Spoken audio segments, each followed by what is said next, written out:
So we're going to play a game in which you would call out a person, fictional or real, living or dead, who matches the criteria on cards I'm going to show you.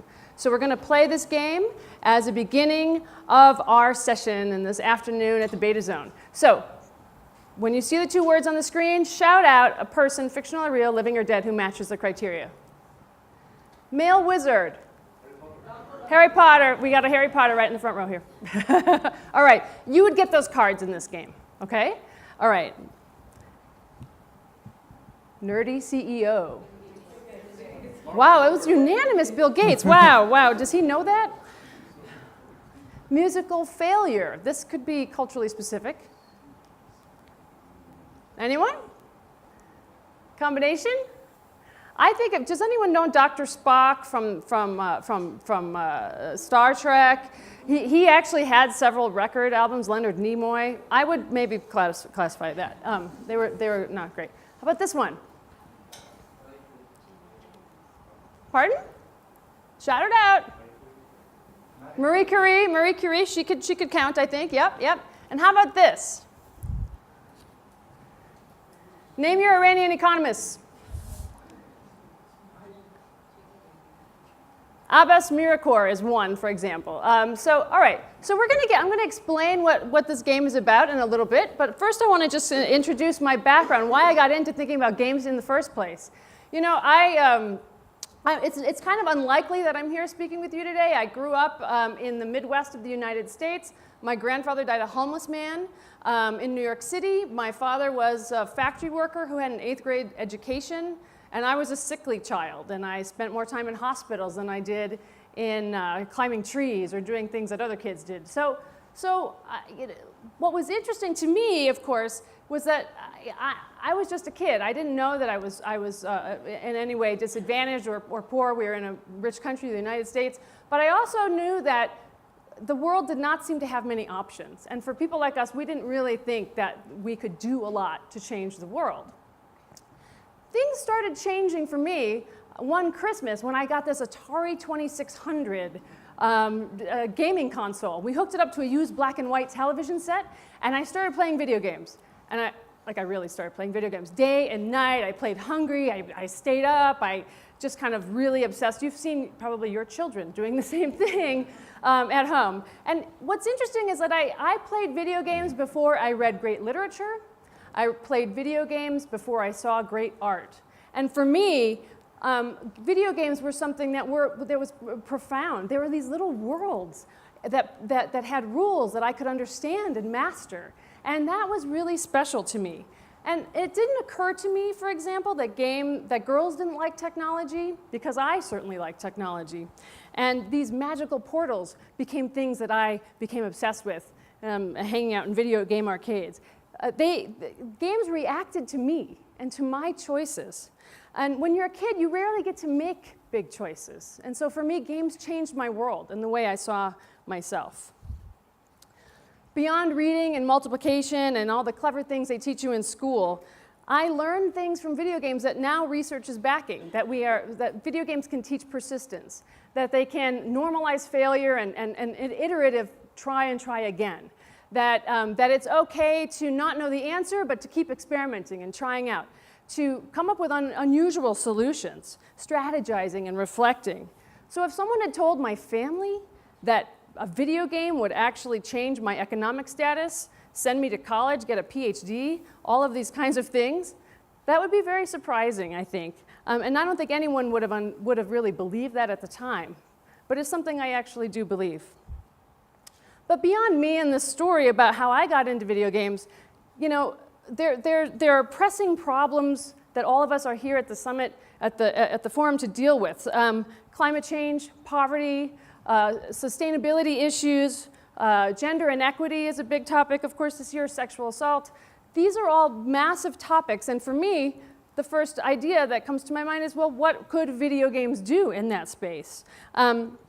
Normally, we tackle the world's biggest problems through treaties, through policy, through careful laws, through design, but history keeps repeating itself. And what could we use games and something kind of fundamental to human history to do? So I make all kinds of games, sports, digital games, card games, and I instinctively see these as methods by which we can actually have conversations and even change our minds and behavior.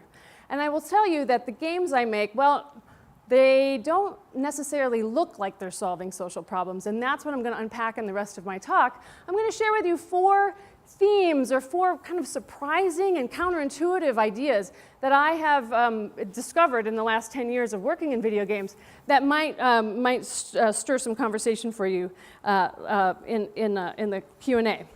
So first theme is that video games, and all kinds of games really, can lead to open-mindedness, and they can disrupt stereotypes. A few years ago with my research team, we came up with a game that we played at the beginning of the session. The game is called Buffalo, and you match the picture, the person living or dead to these cards. Now, at first it was a terrible game. It was about science, and you had woman, chemist, female, biologist, male, physicist, and this was not a game anyone would ever play. It was terrible. I mean, really bad. But that's okay, because you can iterate. And so we iterated and iterated and came up with a really kind of fun party game that people can play. Now, what's interesting about the game is that after 20 minutes of gameplay in an empirical study, we found that social identity complexity and average universal orientation scale, which are the ways that psychologists measure bias, showed significant changes. And in fact, the game seems to lower people's biases, even after 20 minutes of gameplay.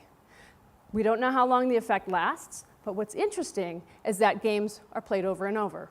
So if you think about it, the game could be inoculating us against our biases and stereotypes. And in fact, the inventor of the IAT test, if anyone's familiar with that test for bias at Harvard University, among other universities, claims that the only thing that can really counteract our biases and stereotypes are counterintuitive examples, which we find in the game through just random play.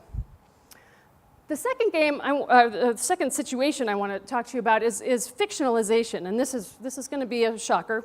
I'm asserting that the more fantastic and fictional the story, the more effective the message. So I was working with a public health group in the United States, and they wanted to increase vaccination. And they said we could make another educational pamphlet or flyer, but we really need to get people engaged in this situation. We made a game called Pox to get people talking and thinking about vaccination. It's a participatory game where you're collaborating with other players to stop the spread of a virus. Well, one gamer said, I really like zombie games. And I thought, great, we'll make a zombie version of the game. So we made a board game version of the game, a zombie version of the game, and of course an iPad version of the game, and did, again, empirical studies on how people are playing these games, both in, all of the games in person. And we found some interesting stuff. The most effective game at shifting attitudes and behaviors, or shifting attitudes and mindsets, was the zombie game. Yes, zombies. Think about that. Okay, I won't act out zombies right now. Zombies have come up before today. I mean, today, this is the second time I'm talking about zombies. I don't know why. It's on my head. Okay. Games can help us make new mental associations, and possibly help save the planet.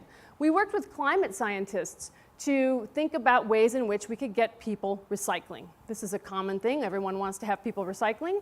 There's a popular game called Cards Against Humanity. Some of you may have heard of it. It's a horrible game. It has a lot of negative things. You do horrible things, and you can see some of the example kinds of questions over here. This is like the kind of horrible thing that would happen in the game. It's over-the-top humor, very dark humor.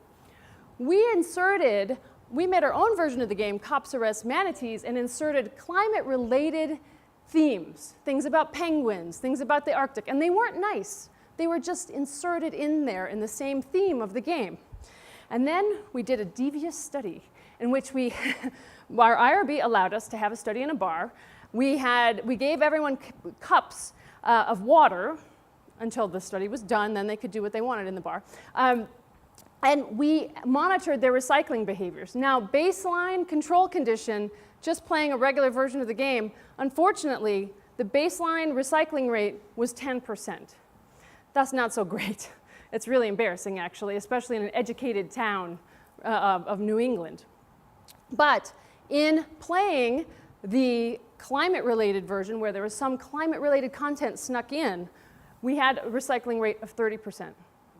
So, that's very interesting. And how we did that was we actually put invisible ink, spy ink, on the cups. We went through the garbage. You know, it was awesome, actually, to just like, all right, we're going to find out what is in this recycling. So it was pretty hands-on research in that particular one. Now, this is an artwork by Yoko Ono. I don't know if you're familiar with it. It's called Play It by Trust. It's from 1966. And this is Yoko Ono's attempt to get us to really look at conflict. She was a big, and still is, a big pacifist. I like this example because it helps us rethink even common games, even games that are very old in culture, and how we could actually redefine them. And can we look at social issues through new perspectives? So one last example I want to give you is sexual assault, which is something that seems very difficult to make a game about, right? The name game just seems kind of offensive. So what we did to work on this project to increase bystander intervention when there are issues where college students may be faced with sexual assault. You know, in the United States, 1 out of 5 women on college campuses faces attempted or completed sexual assaults, which is the most violent crime on US college campuses. We made a comic book game in which these college kids are on a spring break trip and they go into an alien planet and they see weird situations and they have to intervene. And in our study of this game, we found that playing the game, especially with male college students, the first-year college students, significantly shifts their attitudes and self-beliefs that they can effectively intervene as bystanders. Again, the secret to this and to all the other games is that we don't reveal the purpose of the game. We're assessing stuff. When you play this game, you do not think it's about sexual assault. No one. It's not obvious at all. It's actually kind of funny. You know, they're going to sporting events and eating pizza and stuff. This sexual assault stuff is buried in there. So by using these highly fictionalized worlds and making a game that does not preach about the dangers of anything, we have messages that can actually sink in. Now, all of these games work by a process called embedded design, where we're artfully weaving in content and shifting attitudes and behaviors. You could call it nudging as well. And this is something that we've been working on for the last 10 years to see how we can actually address problems in real ways. You know, our challenges don't change when we know more facts. And we all here really find facts very, very important, but that's not the only thing that's going on in the human mind. You know, we grow up playing and experimenting and imagining new worlds and systems. So we need to be able to take other elements besides facts into our decision-making processes. Can we keep a play spirit alive as we move forward as in any sector? Can we actually free ourselves to make new models and invent new voices for new solutions to social issues? Just imagine what worlds are possible if we use games to reinvent our futures right here at Davos. Mark.